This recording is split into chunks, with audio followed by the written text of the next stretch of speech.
القرآن يوحدنا لطريق الخير يوجهنا الله تعالى أنزله ورسول الله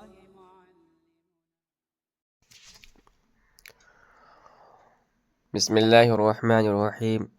ويلزم من هذا إثبات الهيئولة في الأجسام كلها، لأن ذلك المتصل المناسب الاقتصار على قوله فذلك الجسم المتصل قابل للانفصال أي يطرأ عليه الانفصال. فالقابل للانفصال في الحقيقة إما أن يكون هو المقدار أي الجسم التعليمي أو الصورة المستلزمة للمقدار أو معنى آخر، لا سبيل إلى الأول والثاني، وإلا لزم اجتماع الاتصال والانفصال في حالة واحدة، لأن الاتصال لازم للمقدار والصورة، فإنه إذا أورد الانفصال انعدمت هويتها وحدثت هويتان أخريان، والقابل وما يلزمه يجب وجوده مع المقبول إذا كان المقبول وجوديا أو عدم ملكة، والانفصال كذلك، لأن المراد منه إما حدوث هويتين أو عدم الاتصال عما من شأنه هو، فتعين أن يكون القابل معنى آخر وهو المعني من الهيئولة.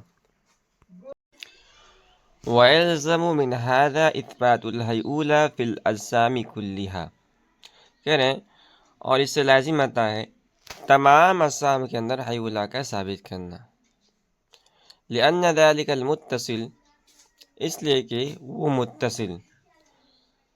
اب دیکھیں یہاں تک متن کی عبارت تھی، جیسے ہوتا ہے نا کہ آدمی بات چیت کرتا ہے اور درمیان میں کوئی ٹوک دیتا ہے، تو ایسا ہی ہے. یہ ماتن کی عبارت ہے، ماتن کی پوری بات ہے لأن ذلك المتصل قابل للانفصال، یہ پوری عبارت تھی، یعنی مکمل عبارت تھی. اب شارح نے بیچ میں ٹوک دیا. شارح کہہ رہے ہیں کہ المناسب الاقتصار على قوله فذلك الجسم المتصل. شارح کہہ رہے ہیں کہ مناسب یہ تھا کہ ماتن لأن ذلك المتصل کہنے کے بجائے فذلك الجسم المتصل کہہ دیتے، اسی پر اکتفا کر لیتے. المناسب الاقتصار على قوله فذلك الجسم المتصل، مناسب یہ تھا کہ صرف ذالک الجسم المتصل پر ماتن اکتفا کرتے.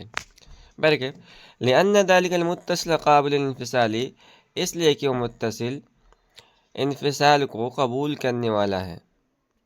ایطرأ علیہ الانفصال، یعنی اس پر انفصال طاری ہوگا. فالقابل للانفصال في الحقيقة إما أن يكون هو المقدار أي الجسم التعليمي أو الصورة المستلزمة للمقدار أو معنى آخر.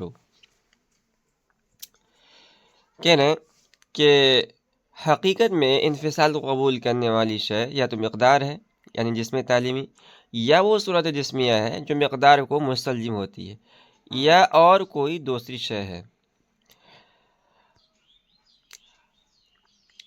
لا سبیل الا الاول والثانی والا لزم اجتماع الاتصال والانفصال فی حالت واحدۃ. کہہ رہے ہیں کہ پہلی اور دوسری شک کی طرف، یعنی صورت و مقدار کے قابل انفصال ہونے کی طرف کوئی راستہ نہیں ہے، ورنہ تو اتصال اور انفصال کا ایک حالت میں استعمال لازم آئے گا. لأن الاتصال لازم للمقدار والصورت، اس لیے کہ اتصال مقدار اور صورت کے لیے لازم ہے. فإنه إذا أورد الانفصال عليهما انعدمت هويتها وحدثت هويتان أخريان، اس لیے کہ جب ان دونوں پر انفصال طاری کیا جائے تو ان دونوں کی شخصیتیں معدوم ہو جاتی ہیں اور دوسری دو شخصیتیں پیدا ہو جاتی ہیں. والقابل وما يلزم يجب وجوده مع المقبول إذا كان المقبول وجوديا أو على ملكة. اور قابل اور اس کے لازم کا مقبول کے ساتھ پایا جانا ضروری ہے جبکہ مقبول وجودی ہو یا عدم ملکہ ہو. والانفصال كذلك، اور انفصال بھی ایسا ہی ہے. لأن المراد منه إما حدوث هويتين أو عدم الاتصال عما من شأنه هو فتعين أن يكون القابل معنى آخر وهو المعني من الهيئولة. اس لیے کہ انفصال سے مراد یا تو دو شخصیتوں کا پیدا ہو جانا ہے یا اتصال کرنا ہونا ہے اس چیز سے جس کی شان سے وہ اتصال ہو. کہہ رہے کہ لہذا متعین ہو گئی بات کہ انفصال کو قبول کرنے والا امر آخر ہے اور یہی امر آخر حیولہ سے مقصود اور مراد ہے. وَيَلْزَمُ هَذَا إِثْبَاتُ الْحَيْوُلَةِ فِي الْأَجْسَامِ كُلِّهَا. پہلے معلوم ہو چکا ہے کہ اس بات حیولہ کی دلیل دو مقدموں پر مشتمل ہے. پہلا مقدمہ یہ تھا کہ بعض الاجسام القابلۃ للانفکاک یجب ان یکون متصلا واحدا، جس کا بیان ماقبل میں گزر چکا ہے. دوسرا مقدمہ یہ تھا فذلک الجسم المتصل قابل للانفصال، جو آگے آ رہا ہے. اور پہلے بات آ چکی ہے کہ ان دونوں مقدموں پر مشتمل دلیل سے صرف بعض اجسام کے اندر حیولہ کا اس بات ہوگا، اور اس دلیل کے مکمل ہونے کے بعد پھر مصنف رحمۃ اللہ علیہ تمام اجسام میں حیولہ کی اس بات کی دلیل مستقل بیان کریں گے اور بتائیں گے کہ جب ان بعض اجسام کا حیولہ اور صورت سے مرکب ہونا ثابت ہو گیا تو تمام اجسام کا حیولہ اور صورت سے مرکب ہونا ضروری ہے. اب یہاں قابل غور بات یہ ہے کہ مصنف نے دلیل اول کے دونوں مقدموں کے درمیان کہہ دیا وَيَلْزَمُ مِنْ هَذَا إِثْبَاتُ الْحَيْئُولَةِ فِي الْأَجْسَامِ كُلِّهَا لِأَنَّ ذَلِكَ الْمُتَّصِلُ. اب بیچ کے اندر ایسا کہ ہم نے پہلے بتایا کہ لِأَنَّ ذَلِكَ الْمُتَّصِلُ، یہ عبارت شارح کی ہے اور اس شارح نے بیچ کے اندر ٹوک دیا. شارح فرماتے ہیں کہ یہاں عبارت مناسب نہیں ہے. مناسب عبارت تھی کہ مصنف مقدمہ اولیٰ سے فراغت کے بعد دلیل کا مقدمہ ثانیہ بیان کرتے اور صرف اتنا کہتے فذلک الجسم المتصل قابل للانفصال، ویلزم سے لے کر لأن تک عبارت یہاں بے محل ہے، اس لیے کہ تمام اجسام کے اندر حیولہ کا اس بات اس دلیل کے مکمل ہونے کے بعد ہوگا. اور مصنف نے مقدمہ اولیٰ کے بعد ہی کہہ دیا کہ اسی سے تمام اجسام میں حیولہ کا اس بات لازم آتا ہے، اور لأن ذلک المتصل کہہ کر مقدمہ ثانیہ کو اس بات الحیولہ فی الاجسام کلیہ کی دلیل بنا دیا. حالانکہ یہ تو بعض اجسام میں حیولہ کی اس بات کی دلیل کا دوسرا مقدمہ ہے، نہ کہ تمام اجسام میں اس بات حیولہ کی دلیل. لہذا مقدمہ ثانیہ کو لفظ لأن سے شروع کرنا اور اس سے پہلے ویلزم من ھذا عبارت کا لانا درست نہیں ہے. اس پوری عبارت کو حذف کر دینا مناسب ہے اور صرف اتنی عبارت پر اکتفا کرنا چاہیے فذلک الجسم المتصل قابل للانفصال. اب یہاں مصنف نے المناسب الاقتصار کہا ہے، یہ نہیں کہا ہے کہ جو ہے الواجب الاختصار. یعنی جب مصنف کی عبارت یہ درست نہیں تھی، ماتن کی عبارت درست نہیں تھی، تو شارح کو کہنا چاہیے تھا کہ جو ضروری تھے کہ جو ماتن ایسا کہتے، لیکن شارح نے کہا ہے مناسب ہے کہ ایسا کہتے. تو اس کی وجہ یہ ہے کہ جو ماتن کی عبارت ہے اس کی توجیہ کی جا سکتی ہے کہ مصنف آگے آنے والی بات پر پہلے ہی تنبیہ فرما رہے ہیں کہ عنقریب دلیل مکمل ہونے کے بعد اسی سے تمام اجسام کے اندر حیولہ کا اس بات لازم آئے گا، اور اس تنبیہ کے بعد دلیل کا دوسرا مقدمہ شروع کر دیا. بہرحال دلیل کا پہلا مقدمہ یعنی بعض اجسام جو انفصال کے قابل ہیں، انفکاک کے قابل ہیں، ان کا متصل واحد ہونا ثابت ہو چکا ہے. اب دوسرا مقدمہ یہ ہے کہ ہم اس جسم متصل واحد پر انفصال طاری کریں گے، یعنی دو ٹکڑے کریں گے. تو اس جسم کے اندر ایک ایسی شے کا ہونا ضروری ہے جو انفصال کو قبول کر لے، کیونکہ جب کسی شے پر کوئی اثر طاری ہوتا ہے تو اس اثر کو قبول کرنے والی چیز کا اس شے کے اندر ہونا ضروری ہوتا ہے. اب جسم کے اندر جو قابل انفصال شے ہے وہ کون سی شے ہے؟ اس میں تین احتمال ہیں. پہلا احتمال یہ ہے کہ وہ جسم کی مقدار ہے، دوسرا احتمال یہ ہے کہ صورت جسمیہ ہے، یا تیسرا احتمال ہے کہ ان دونوں کے علاوہ کوئی اور تیسری شے ہے۔ شارح کہتے ہیں کہ پہلی دو صورتیں محال ہیں، یعنی مقدار اور صورت کا قابل انفصال ہونا محال ہے۔ یہ ثابت ہوا کہ جسم کے اندر قابل انفصال مقدار اور صورت کے علاوہ کوئی تیسری شے ہے۔ شارح کہتے ہیں کہ اور وہی تیسری شے حیولہ یا مادہ ہے، لہذا جسم کے اندر حیولہ کا ماننا ضروری ہوا، ورنہ جسم کے اندر انفصال اور انقسام کو قبول کرنے والی کوئی شے رہے گی نہیں، اور جسم کا تقسیم کرنا ناممکن ہو جائے گا۔ حالانکہ اجسام یہ انفکاک اور انقسام کو قبول کرتے ہیں۔ اب رہی یہ بات کہ صورت اور مقدار کا انفصال کو قبول کرنا کیوں محال ہے، تو اس کی وجہ یہ ہے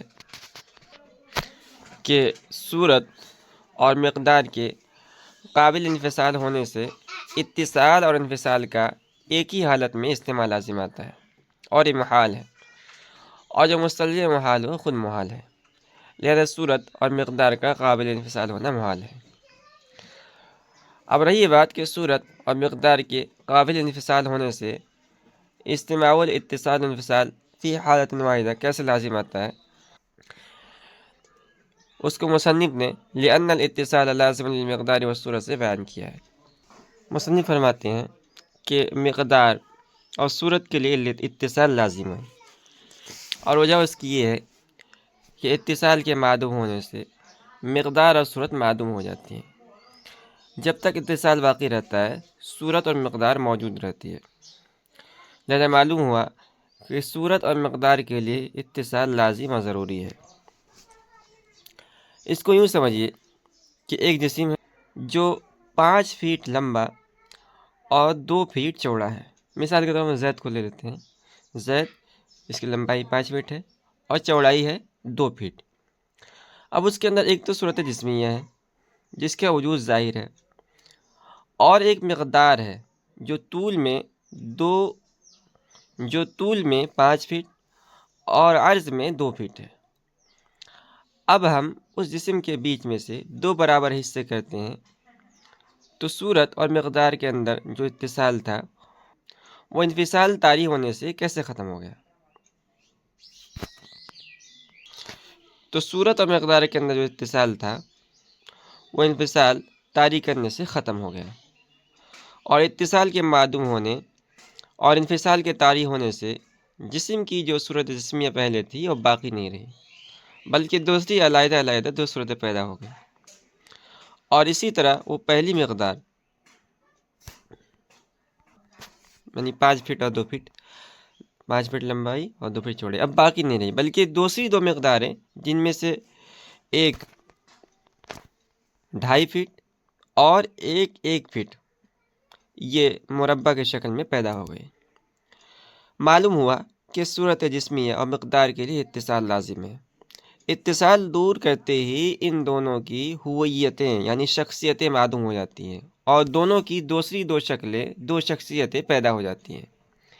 جب یہ ثابت ہو گیا کہ صورت و مقدار کے لیے اتصال لازم ہے، تو اب ہم کہتے ہیں کہ اگر صورت و مقدار کو قابل انفصال مانا جائے تو اجتماعی اتصال اور انفصال فی حالت واحدۃ لازم آئے گا، اس لیے کہ صورت و مقدار تو قابل ہوں گے اور انفصال یہ مقبول ہوگا، اور قاعدہ ہے کہ قابل کا مقبول کے ساتھ پایا جانا ضروری ہے، یعنی قابل جب مقبول کو قبول کرتا ہے تو مقبول کے ساتھ خود بھی موجود رہتا ہے، معدوم نہیں ہوتا۔ جیسے سفید کپڑے کو اگر کالا رنگ دے دیا جائے تو کپڑے نے سواد کو قبول کیا، اور یہ نہیں ہوا کہ سواد کو قبول کرتے ہی کپڑا معدوم ہو گیا، بلکہ سواد مقبول کے ساتھ ثوب قابل ہی موجود رہتا ہے۔ لہذا جب یہاں پر صورت مقدار قابل اور انفصال مقبول ہے تو صورت و مقدار کا انفصال کے ساتھ موجود ہونا ضروری ہوگا، اور جب قابل اپنے مقبول کے ساتھ موجود ہوگا تو ظاہر ہے کہ قابل کا لازم بھی مقبول کے ساتھ موجود ہوگا، کیونکہ لازم اپنے ملزوم سے جدا نہیں ہوتا۔ اور صورت و مقدار کا لازم اتصال ہے، جیسا کہ ابھی اوپر معلوم ہوا۔ لہذا صورت اور مقدار اپنے لازم یعنی اتصال کے ساتھ مل کر انفصال مقبول کے ساتھ موجود ہوں گے۔ لہذا اتصال و انفصال کا اجتماع فی حالت واحدۃ لازم آئے گا، اور یہ محال ہے۔ لہذا صورت اور مقدار کا قابل انفصال ہونا یہ محال ہے، اور جب یہ دونوں قابل انفصال نہیں ہیں تو معلوم ہوا کہ جسم کے اندر ایک تیسری شے ہے جو انفصال و قبول کرتی ہے، اور اسی کا نام ہیئولہ ہے یا مادہ ہے۔ اب یہاں بات تو پوری ہوئی، لیکن مصنف نے بیچ میں ایک عبارت کا اضافہ کیا، اذا کان المقبول وجودیا۔ یہ دراصل دفع دخل مقدر ہے۔ ایک اعتراض یہ ہے کہ آپ کا یہ کہنا کہ قابل کے مقبول کے ساتھ موجود ہونا ضروری ہے، یہ درست نہیں ہے۔ ہم آپ کو ایک ایسی مثال دکھاتے ہیں جس میں قابل مقبول کو قبول کرتے ہی فوراً معلوم ہو جاتا ہے، موجود نہیں رہتا۔ جیسے کوئی شے ممکن جب عدم کو قبول کرتی ہے تو فوراً معلوم ہو جاتی ہے۔ تو دیکھیے، شے ممکن قابل ہے اور عدم مقبول ہے، مگر قابل اپنے مقبول کے ساتھ موجود نہیں ہے، بلکہ مقبول کو قبول کرتے ہی فوراً معلوم ہو گیا۔ تو اس کا جواب شارح نے یہ عبارت بتا کر دیا ہے، اذا کان المقبول وجودیا او عدم ملکۃ۔ جواب کا حاصل یہ ہے کہ قابل کے مقبول کے ساتھ موجود رہنا اس وقت ضروری ہے جبکہ مقبول وجودی ہو یا عدم ملکہ کے قبیل سے ہو۔ عدم ملکہ کسے کہتے ہیں؟ عدم ملکہ کہتے ہیں کہ متقابلین میں سے ایک کا وجودی اور دوسرے کا عدمی ہونا، لیکن وہ دوسرا محض عدمی نہ ہو بلکہ ایسا عدمی ہو جس کے اندر وجودی کو قبول کرنے کی صلاحیت ہو، جیسے بصر اور عمى میں تقابل عدم ملکہ ہے۔ بصر کہتے ہیں بینا ہونا، اور ایک وجودی امر ہے، اور عمى کہتے ہیں نابینا ہونا، اور یہ امر عدمی ہے، مگر ایسا امر عدمی ہے کہ اس میں امر وجودی یعنی بصارت کی صلاحیت موجود ہے۔ اس لیے کہ عمى کسے کہتے ہیں؟ عمى کی تعریف یوں کی جاتی ہے کہ عدم البصر عما من شانہ ان یکون بصیرا، بصر کا نہ ہونا اس شے میں جس میں بصیر ہونے کی شان ہو۔ جیسے کوئی انسان یا جانور اندھا ہوتا ہے، اس میں بصارت نہیں ہوتی ہے، لیکن بصیر ہونے کی شان اور صلاحیت ہوتی ہے۔ یہی وجہ ہے کہ ہم پتھر کو یا دیوار کو اندھا نہیں کہتے ہیں، حالانکہ دیوار اور پتھر میں آنکھ نہیں ہوتا، وہ دیکھتے نہیں ہیں، مگر اس میں بصیر ہونے کی شان و صلاحیت نہیں ہے، اس لیے ہم ان کو عمى نہیں کہتے ہیں۔ بہرکیف اگر مقبول وجودی ہو یا عدم ملکہ کے قبیل سے ہو تب قابل کا مقبول کے ساتھ موجود ہونا ضروری ہے، اور اگر مقبول محض عدمی ہو تو قابل مقبول کے ساتھ موجود نہیں ہوگا۔ اور آپ نے جو مثال پیش کی ہے ممکن والی، تو اس میں مقبول یہ عدم محض ہے، اس لیے یہاں قابل کا مقبول کے ساتھ موجود ہونا ضروری نہیں ہے۔